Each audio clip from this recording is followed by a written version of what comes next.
Güçlerimizi birleştirmemiz sadece zorunluluk değil. Aynı zamanda da buradan bir yeni yolun açılabileceğine dair bir ümit de var. Başarı da insanları bir araya getirir. Geçmişte de yani HDP'nin 5 Haziran seçiminden başlayarak ortaya koyduğu başarı da herkesin bu başarı temelinde birleşmesine, yayına gelmesinde bir kolaylaştırıcı oldu. Bu AKP MHP rejiminin sona ermesinin başlangıcını yapabilecek bir şeydir. Kararlılık gücüdür. Belki biz bu seçimde Cumhurbaşkanı seçemeyeceğiz ama veya mecliste çoğunluğu biz elde edemeyeceğiz ama Emek ve Özgürlük İttifakı bundan sonra gelen rejimin, iktidarın artık mevcudu sürdüremeyeceği konusunda bir teminattır, garantidir, bir güçtür. Beyannameler çözmez, siyaset çözer. Bunun için de bizim seçimlerden çok güçlü çıkmamız lazım. Siyasi partiniz, liderleriniz, sendikalarınız ne söylerse söylesin bu sözün gücü arkasındaki halk örgütlenmesidir. Gücümüzün kaynağı halktır. Halkı örgütleme konusunda eğer bir yetersizliğiniz, yetmezliğiniz varsa sözünüz de zayıf olur. Şimdi uzunca bir süredir hem HDP hem de HDP'nin toplumsal örgütlülükleri alanında bir zafiyeti var. Daha ileri gideyim. Bütün Türkiye Sosyalist Hareketi'nin de sahada çalışma, toplumsal örgütlenmelerde kendini var etme konusunda çok ciddi eksikleri var.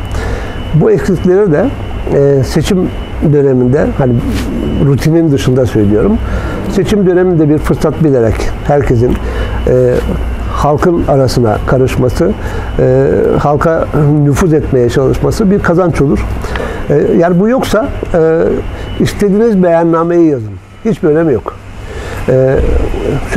Bizim sözümüzün arkasında halkın gücü olmalıdır.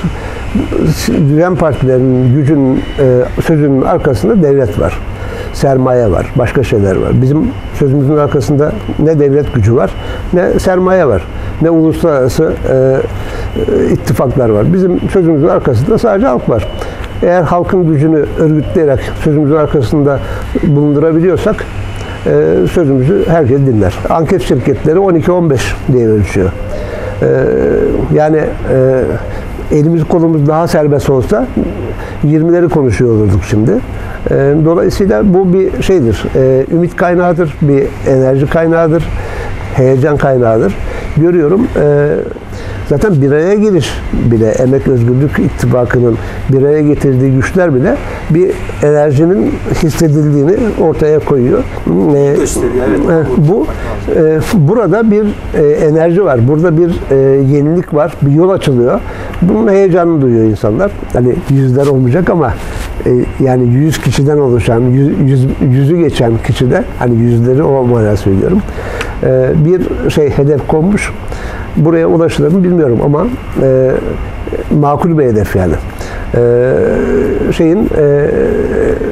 Emek Özgürlük İttifakı'nın, Yeşil Sol Parti'nin parlamentoda çok ciddi bir güç oluşturacağını, bu fikrin bile, bu hedefin bile toplumu heyecanlandırdığını şimdiden söyleyebiliriz.